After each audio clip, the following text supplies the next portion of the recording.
Hi, welcome to the DJVonFire podcast. I'm your host, David Joshua Vales, producing, as most times, Jonathan Andrew Vales. I was prompted to get younger guests by a few people, but I had to make sure they had a personality in order to be here. So I chose Kate Elaine Klavohn. Welcome, Kate, to the podcast. I'm so honored to feel like I have a personality. Yeah, I'm excited. This should be fun. I am too. So, you've been to our house a few times. You're friends with Kaylee and the rest of the gang, Yeah, you'd say. But we never had a conversation. I know. I feel like Kaylee talks about you. And does she talk about me? Oh, yes, Okay. all the time. So we know each other through conversations from Kaylee, but not like directly. So Correct. our first major conversation is going to be here on the podcast, which is no better way than that. So let's start with how did you come to second place? How did the family bring you, or why are you at second place? Yeah. So we had grown up at a church in Bourbonnais. Or I had grown up at the church in Bourbonnais. It was called College Church at the time. And was there from when I was born until my freshman year of high school. And church hurt, as most people have experienced. We left, and we were really just church shopping. And so we went to multiple churches in Bourbonnais area, and one of the professors that my mom was friends with at Olivet, she was working there at the time, told her about second place. And so I think it was our third week of church shopping. And we had literally expected to go for months to different churches just because we were so done with having a consistent church, and we just kind of wanted to be no names going around. And went to second place, and I remember pulling up, and my parents were like, I don't know if this is going to be our church, because I to this day still want to know who it was that was walking in, but they had flannels on, and I think cowboy boots. I have no idea who it was, but there were two of them. And my parents were like, I don't know if this is going to be our church, because we, walked in and it was the warehouse and everything. Yeah. And we were like, no, we should still go. And came in, and we only went to that church after. So, yeah. Right away, first week, you're all your family's did you all feel it? Did you, because you were in high school? Mm-mm. Well, we had gone a couple weeks in a row. We were I think we liked the atmosphere of it, and we were kind of okay, let's just go one or two more times and see what happens. Because I think we went in with the expectation of oh, this is not going to be good. And then we all kind of just liked the vibes of it. I think because we had gone to a couple more traditional churches, and we were like, this is not how we're feeling. And then we went to second place, and we were like, okay, so I think it was more of a conversation of okay, we all want to go back again. Okay, let's go back.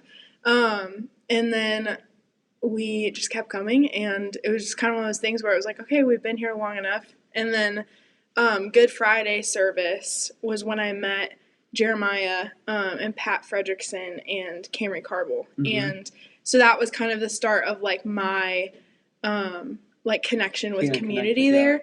And Pat was like, you have to come to youth group. And so my parents kind of hit it off with Joe and Sarah, and so they were feeling solid about their community. And then obviously Noah and my brother are the same age, and so they kind of hit it off.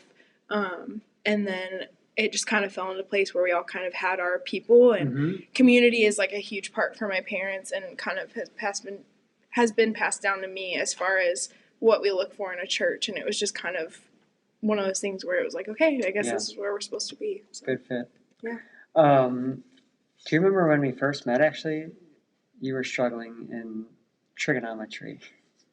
Do you remember that? Oh my gosh. Wait, how old was I? Was I in high school still? Yeah, I mean, I think you were... You helped me, didn't you? I totally forgot about that. No, I remember that now, because I was in such a hard math class. Hey, I heard you do know math. Can you help my daughter? I'm like, absolutely. But, so then it's okay, what was did I think you were dumb? Did I think you were smart? But once you got there, I felt like you didn't even need help. You were saying all the things that... Oh, I totally blocked that out because it was so traumatic. Not because of you, because of the math class. Because of the math. Yeah, it was awful. It was so awful. You were actually, I thought you were, because I think we talked one other time after that. But It was trigonometry. Trigonometry is the real deal. I think you were junior or senior. Yeah, I was in an honors class. Just like it was And hard. honors, yeah, I'm Yeah. not saying. So Yeah. I had no problem Oh, it was helping so you, awful. but you did well. I think you're like, it was traumatic. Oh my gosh. But that's actually Because- when we technically met. Yes, because the way that my high school is structured, if you got a bad grade on a test, you could retake it. Okay. But my professor or my teacher Yeah. at the time did not like that. And so he made it so painful to retake it. Okay. And so I think I was just working through things and I Yeah. was like, I have no idea what's going on. But I remember that now. Okay. That's so funny. All right, I do remember. You were trying to do the retake. But what have you been involved with at second place? Because I know you sing. What else are you involved in? Yeah, so I do youth group right now. I'm a coach for some girls and obviously the rest of the youth group. So did you hear my whitewater rafting story the other day? Were you there Oh for yes. Oh yes. that? Have you been Yeah. whitewater rafting? I have, and Is so it as I crazy really. as it sounds? So yes, I have trauma. I fell off a jet ski. It's a long story. I was tubing. We were tubing, jet ski. I fell into the ropes. Got like pulled. It was bad. I still have pain in my shoulder from it. It was one of the most embarrassing things in my whole entire life. So then my parents said, "Hey, let's go whitewater rafting," and you typically fall off the boat. And I was like, I don't want to do this, Right. like at all. But it's been my parents' lifelong dream to take us all whitewater rafting because they were in youth group. They did like youth stuff. They were youth pastors for a while, and they love whitewater rafting. Mhm. And we were in West Virginia, and they have like amazing whitewater rafting. And I remember going and jamming my foot into the side of the boat so far that if the boat flipped, I would still be stuck to the boat, which in hindsight is really dumb because then the boat would have just pulled I know, me. but I tried the same technique. Oh, and I had so much pain from like how tight I was, but I didn't fall off. Okay. No one fell off, but it was scary. But it was pretty bad. Like it was intense.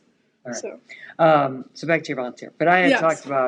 we were talking about different levels of whitewater rafting. So I just want to hear her take on it. It's dangerous. I would go again. If anybody's in the comments wants to have a whitewater rafting story, throw that in there. Yeah. All right. So you're a coach for the youth, Mhm. and you sing. Yeah. That's where you're at right now with those two Mhm. things. Yeah.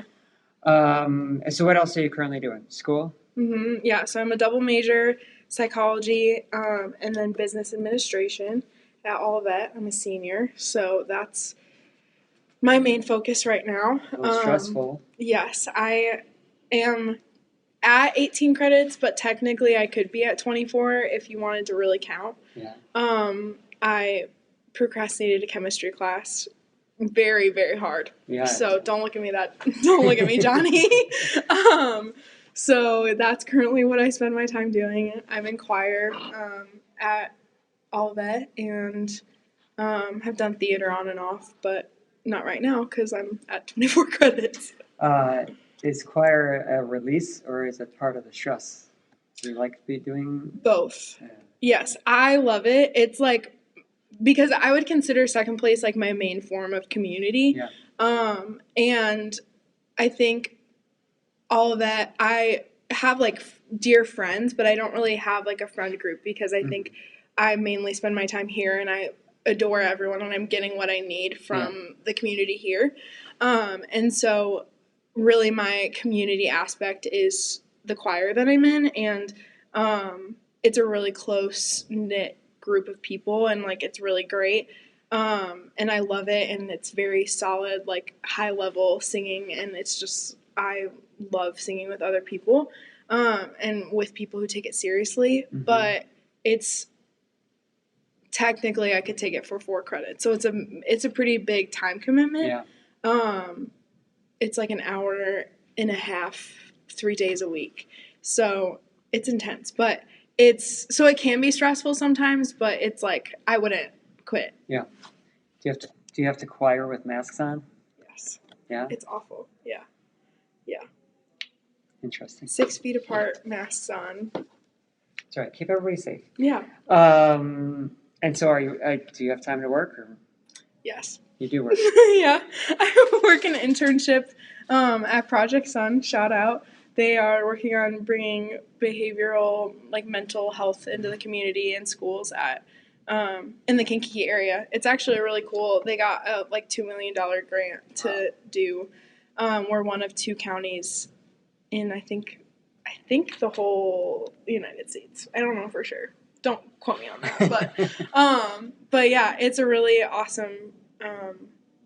They're really great. They work on just providing people with tools and stuff in the community, and mainly with adolescent and children. But I'm their strategic planning intern, and I've worked with them since August. So yeah. So where do you see your seniors? So where do you see yourself in a year from now? Mm-hmm. What is the plan? Yeah.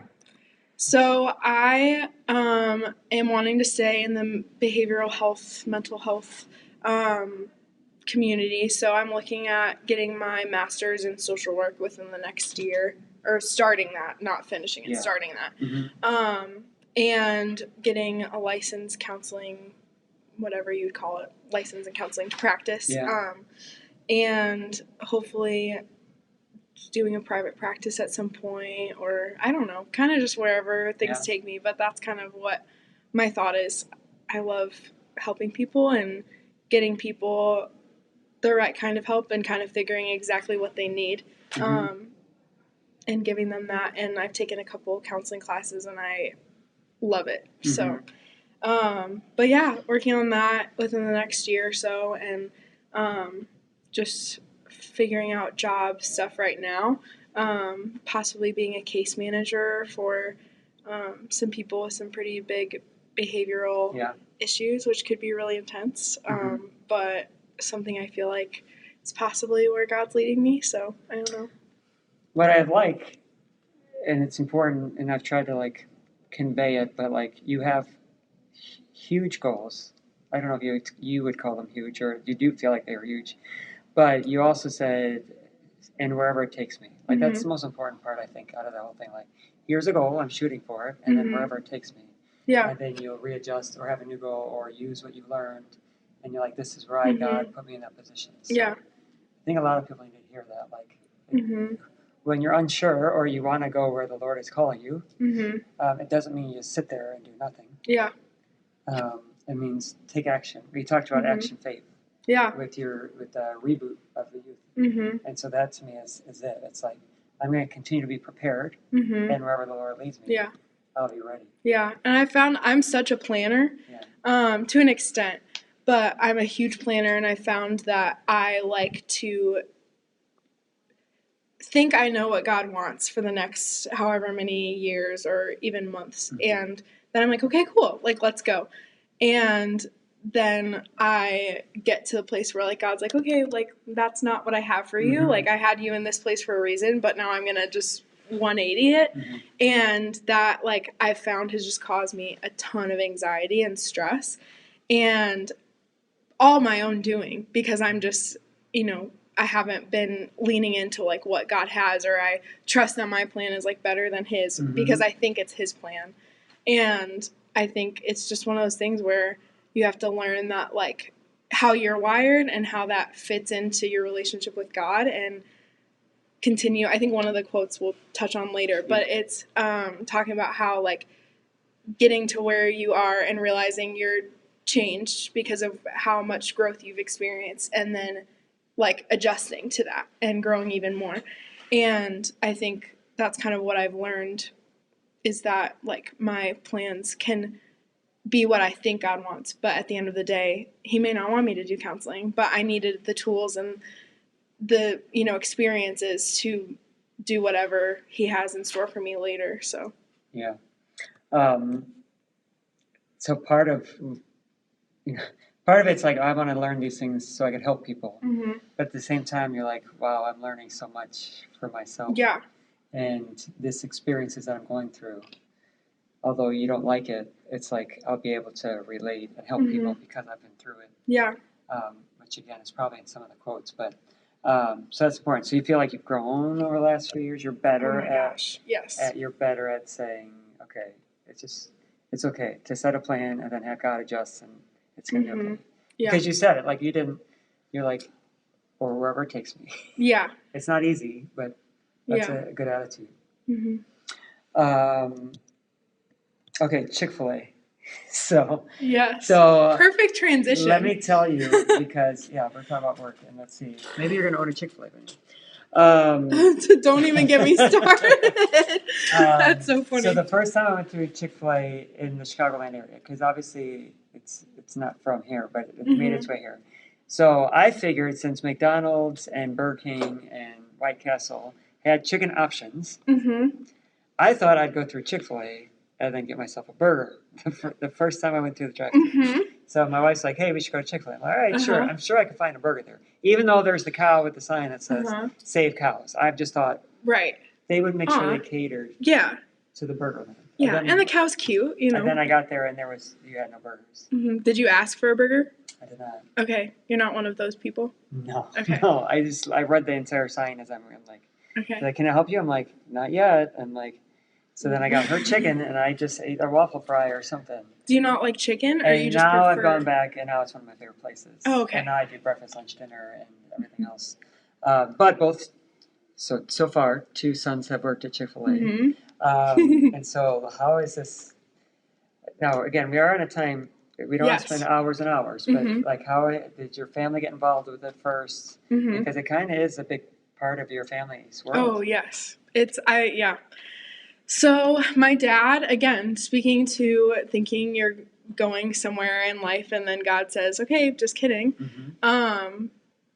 My dad graduated with a, you might not want to quote me on this either, but education. He was expecting to be a teacher. Okay. He liked music. I think it was music education, hopefully. And right out, somehow got to be a pastor. His career path is insane. So why not? So you have a good model of someone who... Oh, yeah. I mean, I've been brought up my whole life. My mom's same way. Brought up my whole life. Your degree is important, but most likely not where you're going to end up. So that's the theme, essentially, I guess, of this podcast episode is that I don't know where I'm ending up because no one does. Yeah. And so he was working at a special needs school. It's called Camelot. He was the principal and had been there for a really long time. And he loved the work, but it was a really intense leadership environment as far as his boss. It just she was not aligning with his values as far as like how to run something well. Was more of the scare tactic rather than care tactic, which that's a great quote. Write that down. It rhymes. Say it again. Scare. I don't know. Work it into a quote, but like something about scare tactic versus care tactic. Yeah. I don't know. It's pretty good. I like it. It rhymes, so I think that's important. Anyway, so he was looking for a transition in work. I don't know how he figured out Chick-fil-A, but I think he just really liked what their business model looked like, looked at what they valued, and it was just right up his alley. And just like with the community aspect and caring for people, and I think he was so needing that it just kind of really took interest. And long story short, my grandparents owned Dairy Queens. They still do. They're getting ready to sell them, but so we have a history with fast food and all of that. And so he was like, okay, dope. Like, I'll just go and do this. And turns out it's a really intense interview process. He interviewed for, I think, he started my freshman year. And we moved my summer in between my junior year and my senior year. So super intense interview process. I think there's some statistic that's like you're more likely to get into Harvard than to own a Chick-fil-A. Wow. Also, don't quote me on that, but I heard 6% of applicants. Yeah, something. It's insane. So I am. Someone check that real quick. Put it in the comments. Yeah. Cite it for us, but he is. I mean, he's just the coolest and most amazing person ever. And I think that statistic speaks to just how insanely talented he is, and my mom too.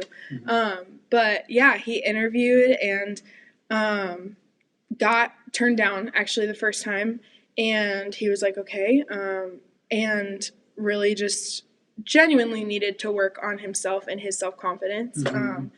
And in that process, he started working. He would go to work full-time intense environment, got bitten, peed on, all this stuff with, and then on top of that, with his boss and everything. And then at night he would go and drive up to Orland 45 minutes and work a closing shift at Chick-fil-A to get experience. And then come home and do it again the next day. So I think I probably met him at Chick-fil-A. Oh, I'm sure. I would have gone through and met this the nicest guy I've ever seen. Like, wow, this is like, this probably was my introduction to Chick-fil-A after you guys didn't have a burger. It was like, man, these people are super nice. And they probably was your dad. My favorite story about that is everyone thought he was in Undercover Boss, the TV show, because this, 40 in his 40s tall man coming in, and everyone thought he was from Undercover Boss. That's funny. It's one of those things where I look back and I go, I genuinely don't know that I would be that driven. I hope that I would be, but I just don't know how he did it. So a God moment for me for this week, for what you're talking about, I listened to a podcast with John Maxwell. He's written like 80-some books on business, but on winning with people actually was something Joe just referenced in a quote from this week. And he said, someone came to John Maxwell and said, can you write a book on business ethics? And he said, no. And he goes, you've written so many books. I mean, this was 20 years ago, but he goes, I can't write a book on business ethics. He goes, why? He goes, because it's just ethics. It's not business ethics. It's just ethics. So I literally, was the second you said that about your dad, he's like, the values wasn't lining up with his boss. It was like, he has ethics. That's what your dad has. And you call them values, but ethics. And so, I mean, knowing your family, it's like, Chick-fil-A literally just lines up with those ethics. His values could be there. So you could see why he'd be in the 6% of that grade. So absolutely. So they're in Moline now. Yeah, so we moved to Moline, Illinois, Quad Cities area. My senior year of high school. It was super fun. And I think that goes a testament to just, thinking that you're going one way, and I have some things written down about the quotes later that I'll save it for, but just thinking you're going one way and realizing that God is calling you a different way, and went and moved, and it was really, really hard, but it was one of those things where I went saying, okay, I guess I'll go. And I remember at my graduation party, we had it at second place, and just going, oh my gosh, like, I am different. I'm completely different. I'm completely changed. And I genuinely would not be who I am today without that year.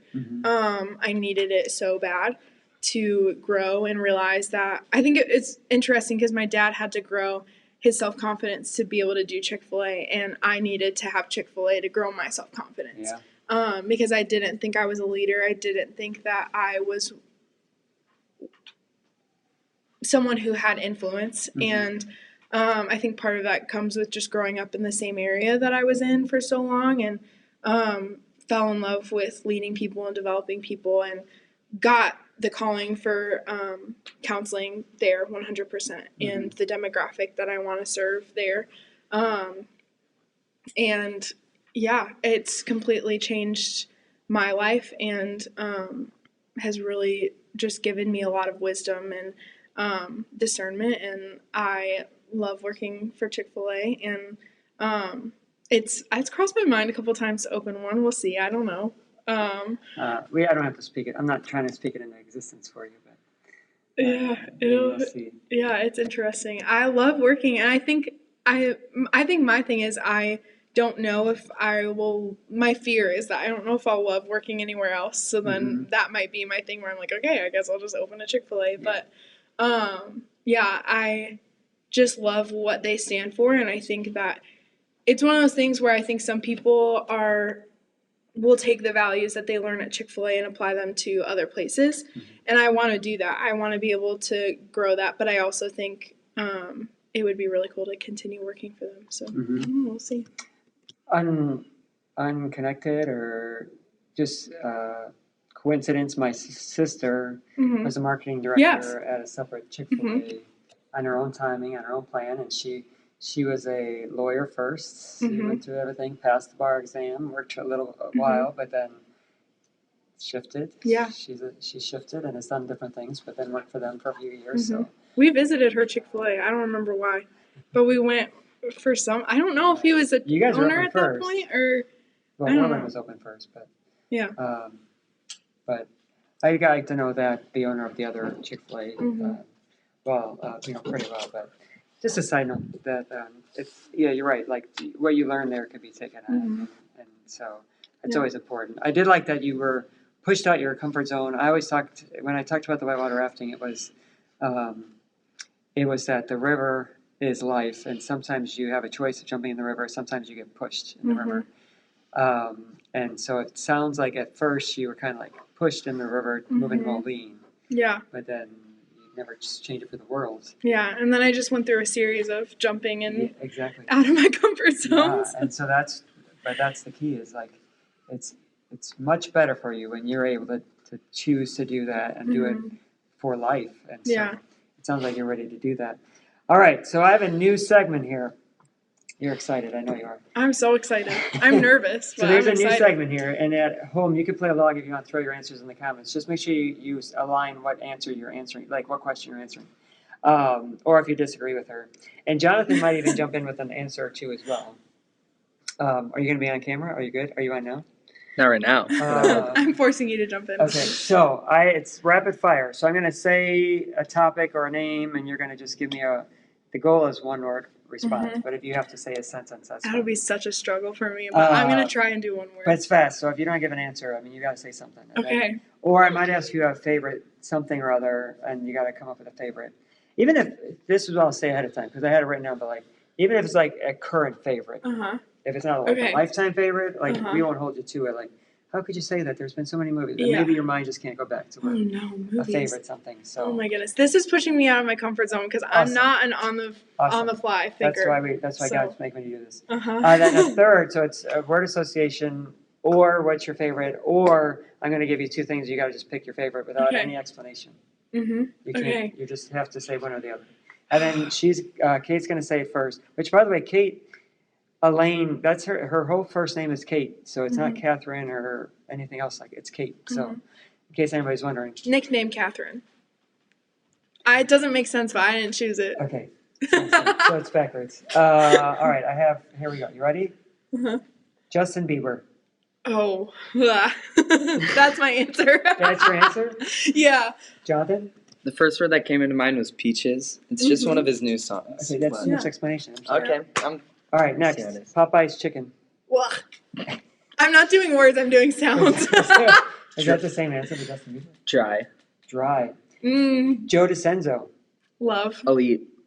Okay, ooh, yours was better than mine. She goes first. I let her say it that first. Was good. That was pretty good. Favorite Christian song? What have you been listening to lately? Anything Maverick City. That's... I steal her answer. It's the same answer? Yes. Stranger Things. Good. Haven't watched. All of it. That's even worse. You're not favorite right now. Are all three of us? Or just two? Okay, yeah. Favorite dance song? Like, what song gets you going? I don't dance. I want to dance with somebody. Whitney Houston. You don't dance? Shame. No, that's a good song. Okay, High School Musical. Too much explanation. So what song's going to get you hyped for your volleyball games? I'm so sorry. He literally said a song by saying I don't dance. Yeah, that's so funny. Okay, continue. I don't know. Okay, country music. Yeah. Sometimes. I'm sorry. It just. Wait, am I supposed to be saying a song or just okay? That was my answer. What was your answer? The noise. Okay, but she says her answer first, please. What's your favorite movie? That's not a movie. Right now, La La Land. Probably any Marvel. Any Marvel movie? Yeah, I don't have. Moline or Moni? Both. I can't do it. I can't do it. That's Moline my answer. I can't. I can't. In your mind, pick one reason you'd pick one. Pick one, and don't tell anybody why. I have to say I can't tell anyone why. No. Moline. Okay. Because of my parents. Do you have an answer for that? Moni. Okay. I've never been. Oh wait. I did not hear that. Love you, Mom and Dad. first. Carrie Underwood or Taylor Swift? Taylor Swift. Carrie Underwood. Thank you. Just because of Kaylee. No, Math cookie class, points for gym my- class. Math class. That's just because of me. Yeah. Gym class. The Rock. Boulder. She goes Sorry, first. I keep forgetting. Outside. I want to be quirky. Boulder. Okay. I was gonna say unit, Finally, but I didn't know. Jesus. First. Try topping that. You can't. Best. Ah. Yeah, I don't know if that's topping it. Oh, mine was better, but First was pretty good. Mhm. All right, that was fun. Yeah. Parents. No explanation. Because my parents. I told you I wouldn't be able to not explain I myself. know. That was a tough one. I originally had Moline and Orland Park, and I thought that was going Oh. to be too easy for you to go there. Then I Yeah. switched it to Moline. Yeah, you really got me with that one. Okay. So one thing we want to talk about before we get to the quotes is, okay, let me tell you a quick anecdotal or story. So getting a blood work done at work, we do it once a year, and originally it was like volunteer, but now like the insurances want you to do it to keep your primary, your money low. But I was doing it anyways. Like once you get to my age, you kind of want to do that to see how you're doing. But one part is just the blood work, and then the second part is asking you a ton of questions, like how many vegetables a day, how many fruits a day, and I may or may not be as honest as I should be on that. But do you drive with your seatbelt on? And Always. do you wash your hands? No. We're done with the rapid fire. She's still doing rapid fire. But then it gets to a point. It's like, how many close friends do you have at work? How many close friends do you have out of work? And like that's all part of a health assessment. And like originally I was like, why are they asking this? But I think they're asking because you need to have someone to talk to, and close friends at work specifically, so you can talk about the work. Then close friends outside as well, so you can get away from work. It's leading me in this direction of like, it's why you need people in your life. You've said community more than once today, so clearly that is the theme. That's important. So having friends is important. I noticed you walked in here we sat next to each other a couple weeks ago, and I saw you while Joe was talking, and you were writing a ton of notes. And so you have kind of a journal. So I want to like throw friends and meditation and prayer and journaling all in one, and let you just kind of like unpack what that's meant to you, whether it's how you've grown or how it's kept you somewhat sane over the last, like, when did it really become a part of your life? Any of those four things, or when did you realize it was that important, that it's something that you need? Yeah. Because I think it's in your life, it's something you need, and it's probably why you want to help others. Yeah. And it's probably where they would start. But anything you want to speak to that? Yeah. So this may get a little deep, but I in junior high vividly remember feeling very lonely. I had like friends, like I had a strong friend group, but I think I didn't have anyone that I'd been through a lot of drama with one of my very, very solid friends to this day. And she was really the only person that was, I want to say, at my level, because I just think like I've always been on the more mature side, and that's not something like, no, it's painful. It's created a lot of like pain in my life, and like obviously I want to lean into that because I think that's something that God's like equipped me with, but like there's been a lot of struggle because of like maturity. And so did you go to public school or private school? Public school. Public school. Yeah. Okay. So yeah, I just remember sitting in my room and feeling so lonely because I didn't have people in my life that I had people around me, but no one that really cared for me well or like spoke into my life. And it's like community, like we've talked about, is so important to me, and it's how I function. I struggle with depression, anxiety on a regular basis. And I think that's really like the moment where I think I didn't really realize what was going on, but it was this realization of like, I need people who care and like love me and understand me. And so that's always been something that's really important.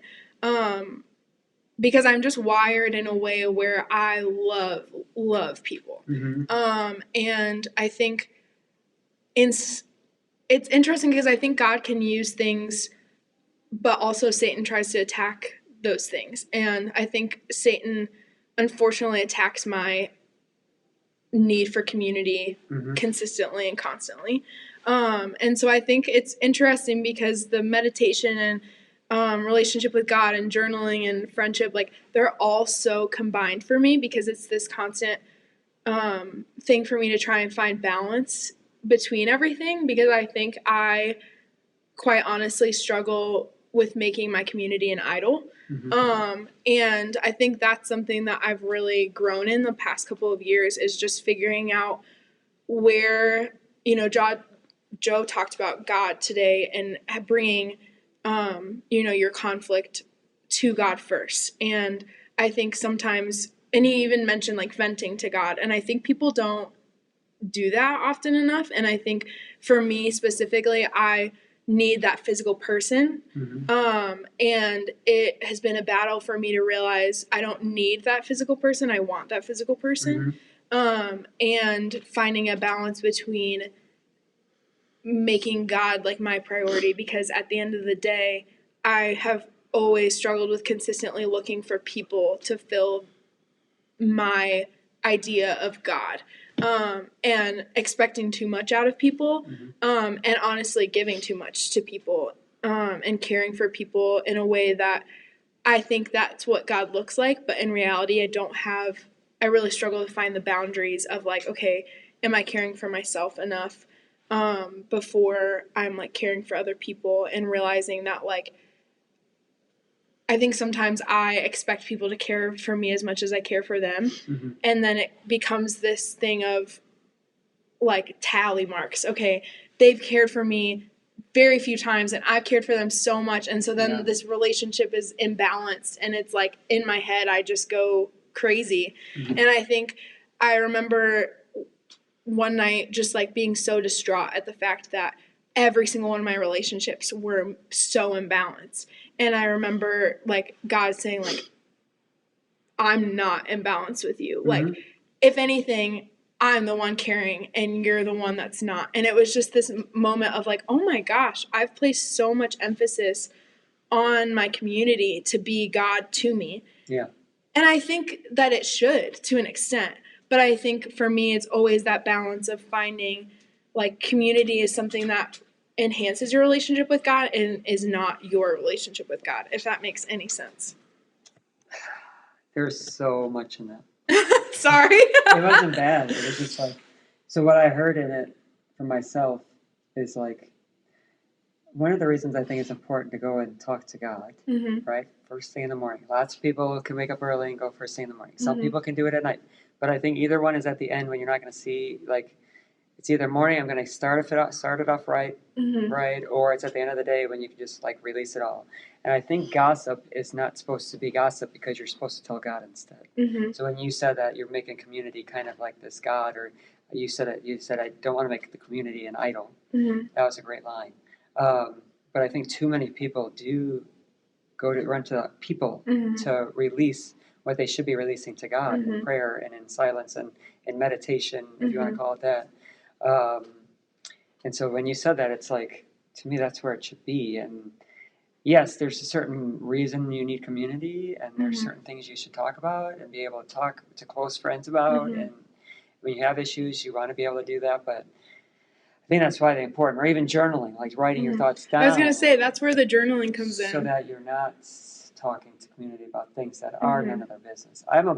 Gossip bothers me, not so much that I just don't like when people are saying anything about something that doesn't pertain to them, right? Or saying something to them. And, you know, if you have a problem with a coworker and you tell your best friend who you know you can trust, right? There's probably still even aspects of whatever problem you're having with a coworker that they don't even know about. Mm-hmm. But just the issue, I'm having an issue with my coworker. Yeah. And that you don't talk negatively to them. Mm-hmm. Feel free to pray to God Mm-hmm. and give him whatever complaint you have about that Mhm. coworker. Yeah. And be like, God, and you usually here's the prayer, and you probably have learned this. It's not like help that coworker. It's help Mhm. me deal with that coworker. Yeah. It's a different verb. It's a different action. And when we're young, we think, can you just fix that person? Mm-hmm. Because they have issues. And it's like, no, help me Mm-hmm. grow and learn from that person. So the best part of that was the community should not be my idol. Yeah. Because you learned how important it was to you as a junior higher. And Mhm. probably part of your struggle was believing that community should be the highest. Yeah. All right? And technically it's part of your Jesus first, home first, others first, but the others, it's more about serving others, not Mm-hmm. giving them everything that Yeah. they shouldn't be hearing about. Yeah. Anything else about the journaling? You Yeah. mentioned more about community, and then what do you use your journal for? How long have you journaled? Yeah, I've journaled. So with the depression and anxiety, I went to see a counselor when I was a freshman in high school, I think. And that was something that just setting up coping mechanisms, that was something that they had said to do. Mm-hmm. And I think for me it was weird because she wasn't like a Christian counselor, but she was helping with my brother's ADHD, and she, I think, had faith in her background, but that wasn't like her like priority, or she didn't say that to me. But she had said, journal your thoughts and journal, whatever. And she didn't say like, don't journal to God, but I just always like, I feel like it's a diary if you like just journal. And so I was just kind of always writing like letters to God kind of. And I think that's kind of where my journaling has come from. But for me, I think it's transitioned into this thing where it doesn't really add up, because I think that for me, the payoff in talking to someone is the validation and the, being frustrated about something and then be like, yeah, you should be frustrated about that. And for whatever reason, I don't really know why, but journaling it gives me that, the validation, not necessarily in the same way, but it just feels more concrete and it feels like a conversation more for me. Mm-hmm. I think I don't really talk to God out loud. That's just not ever something I've really done. And so when I'm thinking, my mind wanders other places. And so I think writing it down feels more like a conversation to me. And I think that's really kind of been something that feels like the relationship that I have with God is like through journaling.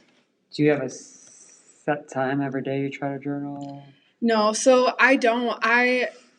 That's, I think, something that has always been something really hard for me, and something that I have always tried to work on is I go through, I get it, I don't want to say I get it from my mom, but my mom and I struggle very similarly with having a roller coaster of faith, kind of just figuring out, it's never steady. My dad is steady. And I'm just not. That's something that's really hard for me. I'm definitely the first person you look to when you talk about like needing God in the lowest of lows, and then like praising God in the highest of highs. But then in the middle, it's like, okay, where are you at spiritually? And something that I've really worked on and talked to a lot to my girls about in youth group, just because I think a lot of people struggle with that, but don't want to say, oh, I haven't picked up my Bible in a month and I'm hiding that from everybody. And I think everyone really struggles with that. So that's something that I've always said, like, oh, I want to do that. But it's just not something that I've ever been consistent about. And I think with the 40 days, that was really an important thing to me, because there's accountability in that. And so, long story long. No, I don't have a single, this is my time of the day. And I think that's something that I'm still figuring out. Yeah. And I didn't, some people, you got to do it. Be religious, right? Mm-hmm. Be religious. And I was wondering if it was more of like, I need to journal right now, or I need to, like, meaning I have so much on my plate. Yeah. I need to go release it in a journal entry. For sure. I would say I am very good at building it up and being like, oh, I'm so stressed, and not realizing like, oh, maybe do something about it until it's just like overflowing. And also something that is consistently something that I'm trying to work on. But yeah, for sure, it's definitely kind of gets to that point where it's like, oh, I don't know what else to do but journal. And I think that's really what I kind of focused on in the 40 days was just like, how do I make it so I'm not having to go to that, if that makes sense. So how was your stress and anxiety over the 40 days? So did you feel like it was, I mean, were you challenged by the devil? Oh, more for during sure. the 40 days? Was For it sure. temptation in the wilderness? Yes. Or did you feel that you found success in the journaling? Or yeah, so all of the above? not only did I work on that, I gave up chocolate, which was awful. I have never given up something like that for Lent. I've always been I'll give up something that I don't really do that often. And chocolate has always been something where I'm like, oh, I'll give that up one day. And finally I was like, no, I think I have to give it up because all of my girls in youth group were taking it so seriously. And I was like, okay, let's go. Yep. And it was so hard for the first 2 weeks to do it, and I genuinely think I was addicted to sugar, like completely. Yeah. And I remember calling Jeremiah on the phone and literally like in tears, like I need chocolate so bad right now.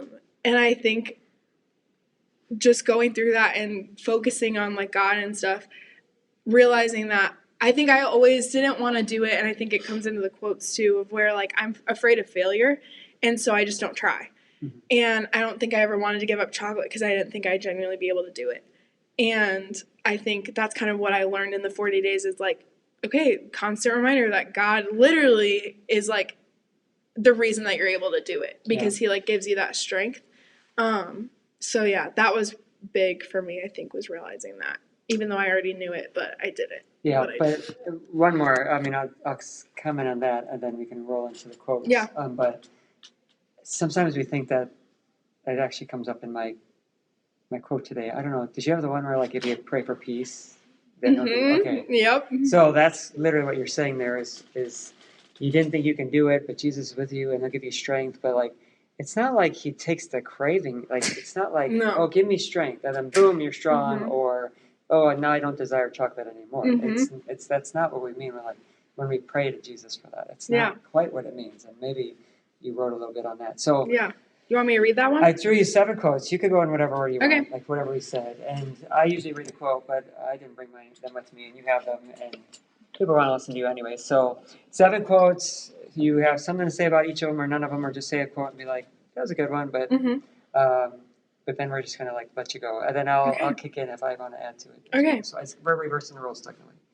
Cool. So go in quotes. So I'll go into the first one because it transitions well. So it says, you want patience, God gives you trials. You want peace, and God will give you war. You want to be strong, and God will give you heavy things to carry. Do you want me to read the... You don't have Okay. No. So that one, I immediately thought, last year, Reboot, we sang the song Refiner by Maverick City. And I, sang it, whatever. It was the Saturday night worship service that went, I mean, God just like was there. And I think it might have been Sarah that got up and was like, so you realize like what you're asking God to do because you're asking God to refine you. And I don't remember exactly what the like lyrics are, but it's basically like, God, like I want you to like use me. And I remember her getting up and I just didn't give much thought to what the words were saying. And she got up and she was like, do you realize like what you're asking God to do? And basically talking about this quote of just like, okay, like, if you're asking for this, like God's going to give it to you, but not in the way that you like want it to be. And I think in here it said something about like if your parent or your coach is like wanting to be the starter of whatever you're playing, your coach is going to be like, okay, but you got to work for it. And I thought that was really interesting because I've never thought about God in that way because I think a lot of times people get frustrated with God for like making them go through something, but that's literally like how the world works. Like, and I think it's interesting that we put this expectation that God isn't going to do the same.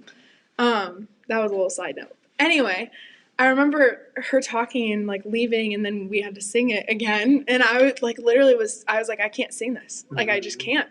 Because I had gone through a huge year-long journey of the really hard hitting. The community is literally my idol. Yeah. And I don't know who I am without my community. My identity is completely in other people, and I'm losing people because of it. Yeah. And I remember I finally, at Reboot, was like, the whole weekend was just like, I can rest and just sit and like, I'm happy. And then Sarah gets up and is like, okay, everybody's asking to be refined. And I was like, I genuinely cannot be refined. Like, it will break me. And I couldn't sing it. And then I remember finally getting to a place where I was leading worship and we were singing Mem. And one of the lyrics is refine me through fire. And it was just that moment of, okay, like, I'm solidified. Like, God has, said, fine, like, you don't have to sing it. Like, I get where you're coming from. Like, you have free will. Like, and then finally being like, okay, like, refine me through fire. And I think that was like, it's such a big thing of, I think people expect it not to go the way, like, give me peace. Oh, like, yay, I have peace. Like, everything's fine in the world. No, like, God's going to give you something that makes you have, like, you have to have that peace. So, anyway, I like that. I found that, now these are random, this just happens to be the week that we're recording or the week before, and somehow, right? Like, somehow a quote, like, hits the person that it is there. So that's pretty cool. My DJVonFire, like, as soon as Joe and I came up with that, he's like, the refiner. And I'm like, oh, yeah, that's kind of what my 2020 had been. So it was pretty cool. Yeah. All right, keep rolling. Okay. So this one is, instead of putting others in their place, we must put ourselves in their place. I think that's a good quote. I don't have much to say on it because I don't feel like because kind of what we talked about, community, I feel like I kind of, similar to maturity, I kind of live in the place where I put myself in their place. You're good with that. But it's not like, oh, like, I put myself in another place, first. It's like, no, there's, like, pain that comes with that. So, like, it's brought me my own set of hardships. But, yeah, I like that one. I think people need to hear it. But yeah, Joe said it in the message today. Yeah. You kind of use it, so. So listen to the message. Nothing has any meaning except the meaning you give it. That one, in the comments of it, it talks about we can control our mind and letting your conscious mind overpower your subconscious mind. With that one, I think it just speaks to, again, in the community and all of that, trying to navigate all of that. Part of what was so hard was I was thinking kind of similar to Joe's message, like, you said this, I heard that.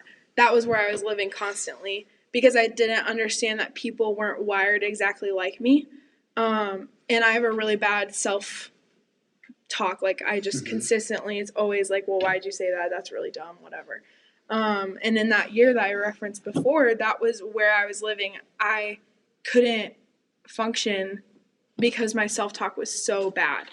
And I think I remember driving to Orland, working at the Chick-fil-A there. I drove 45 minutes every day, and it was torture because it was just self-talk constantly.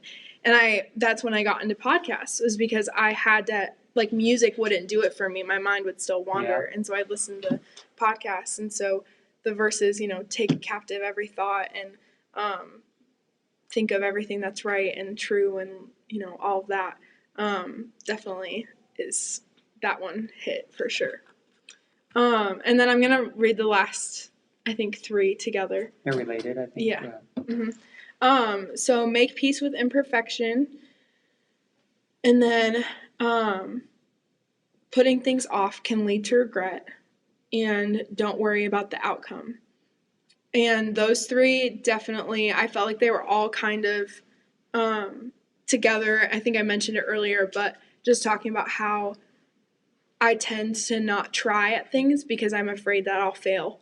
And so I just have the anxiety of not being able to accomplish what I want. I think I, in some ways, feel like I would never be able to live with myself if I knew that I wasn't capable of something. Because I feel like I've had a very, very fortunate life, but I've gone through things that are hard and they were hard for me. And I feel like God totally took those and grew me. And I feel like I handled them because of my relationship with God. But at the same time, it's like, okay, like I handled that.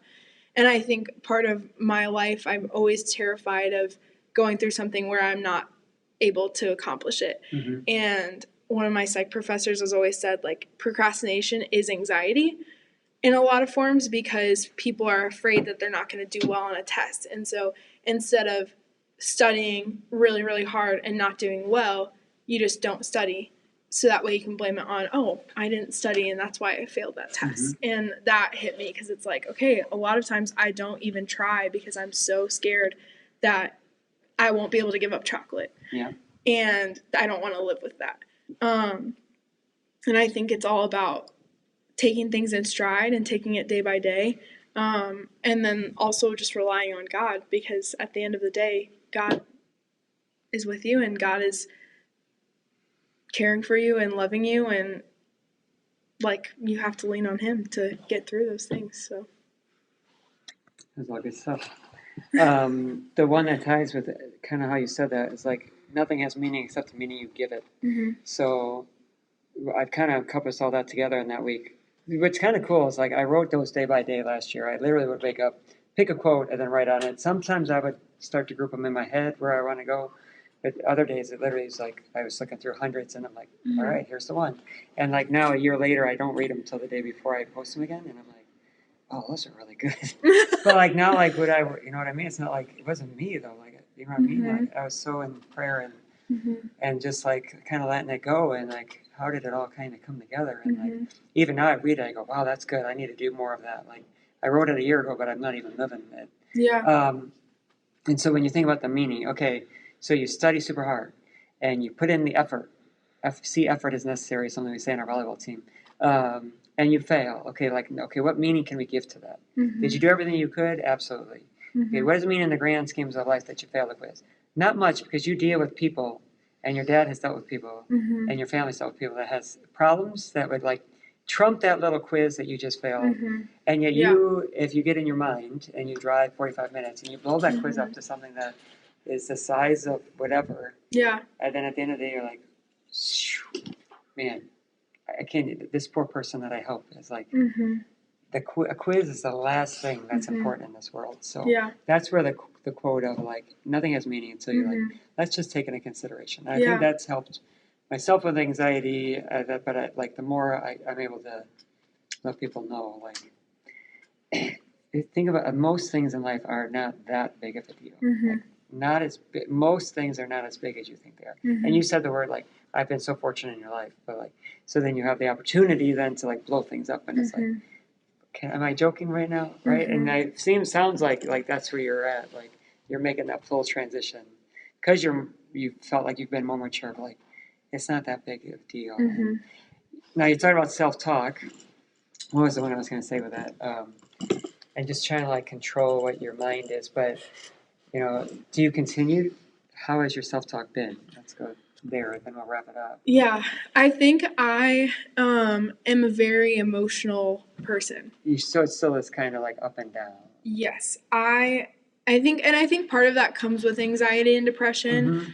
I've experienced this last week. I think I really, really, really struggle with transitions. I think because I've so consistently experienced transitions. You know, I moved my senior year, and then I went to Indiana Wesleyan, a brand new community, and then last minute decided to transfer to Olivet, all on God's timing. And I think, again, it goes back to, you know, you never know what God has in store. But I think with that, because I'm emotionally wired and because transitions are so hard in this time of graduating, it's been really intense for me. And I think that's been something that it's been a fear of mine to go back to where I was 2 years ago because it was so dark and my self-talk was so bad. And so I think that's something that I've always put a lot of priority on. And I think I've never experienced, in the 2 years I've, you know, since that, I haven't experienced a transition. And so this moment in my life, I feel like is very critical for that because I'm kind of getting that like self-talk again, where it's like, oh my gosh. And, you know, I can have days where I'm so happy, and then 2 hours later, it's just like, why am I here? Like, type thing. And, and I think part of that comes because I'm so emotional. And, again, it's one of those things where it's like, okay, it's good, but then it's also really bad. And, I think the self-talk is it feels so real to me as like spiritual warfare, genuinely.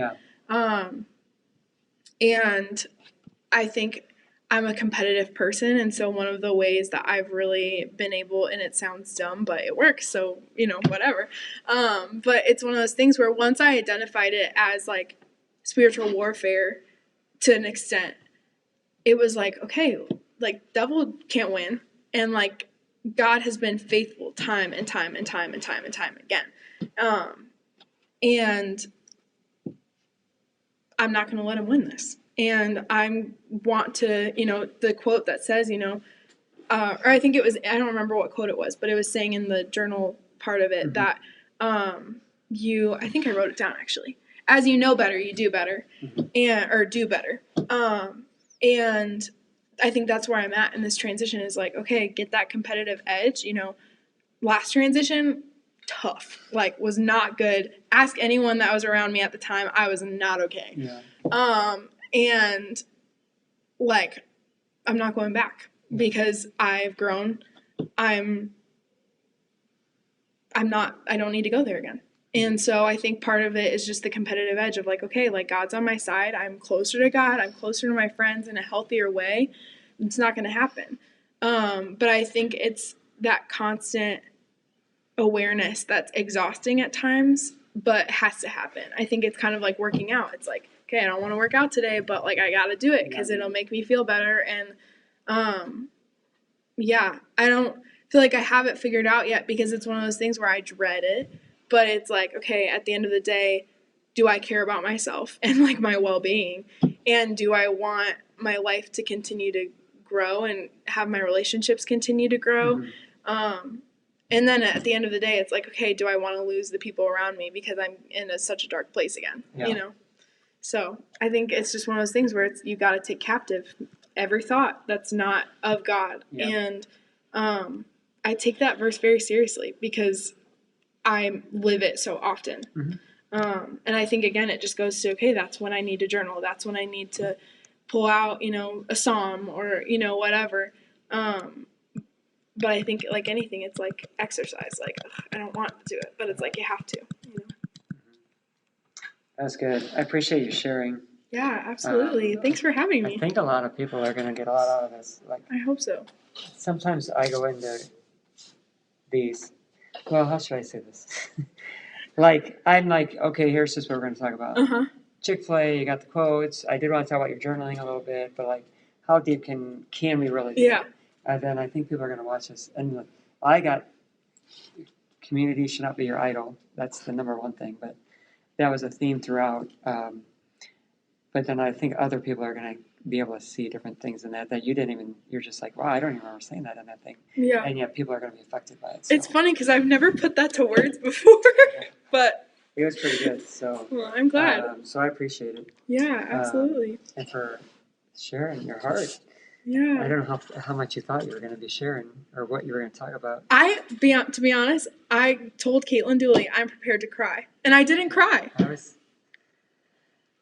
Well, that's good. Yeah. Oh, I was ready to go. That's good. That's good. But did you hit all your points? I think I did. Are we good? I hope I did. Yeah, I'm good. I like the rapid fire. I think we're going to keep that in there as weeks progress. So, all right, let me close out. One life, just one. Why are we not running like we are on fire towards our wildest dreams? This has been Kate, Elaine, Klavohn, Jonathan Andrew Vales, David, Joshua Vales. That quote is from Jim Quick. Have a good one.